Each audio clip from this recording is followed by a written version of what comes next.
Systematic na umano ang nangyaring abutan ng pera sa Department of Education nang manilbihan bilang kalihim si Vice President Sara Duterte.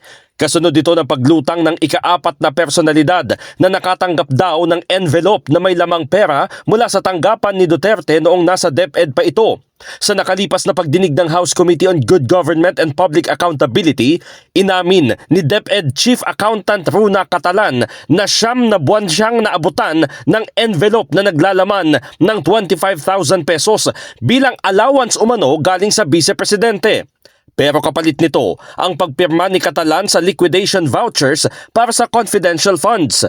Ayon kay House Deputy Majority Leader Jude Asidre, kinukumpirma ng statements ni Catalan ang naunang testimonya ni dating Undersecretary Gloria Mercado at pinasisinungalingan ang paratang ni Duterte na may hinanakit lamang ito matapos mawala sa DepEd. Kahina-hinala na anya ang bigayan ng pera under the table sa ahensya sa ilalim ni Duterte. Every day is Christmas Day yata sa DepEd, no? Nung sinabi, nung una pa itong linabas, I remember interpolating Yusek Mercado. Sabi ko, kung merong isa, merong ikalawa, merong iba. At if we can only guess, we can only infer right now kung ano ang extent nito. Ilan ba ang nakatanggap, gaano. Kasi apparently, hindi lang naman sila din eh.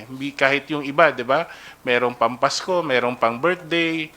Diba? And all of this, it's not really the amount. Iginiit pa ni Asidre na mismong si VP Sara na ang lumabag sa no-gift policy sa gobyerno.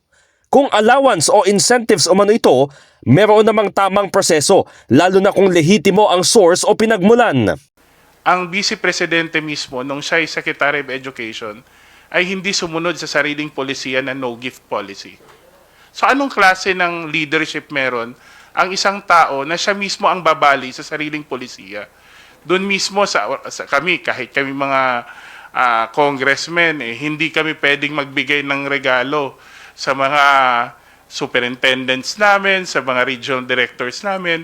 Samantala, idinagdag naman ni Lanao del Sur Representative Zia Alonto Adyong na kay Catalan na nanggaling na unang beses niya itong naranasan sa mahigit 30 taong pagtatrabaho sa DepEd.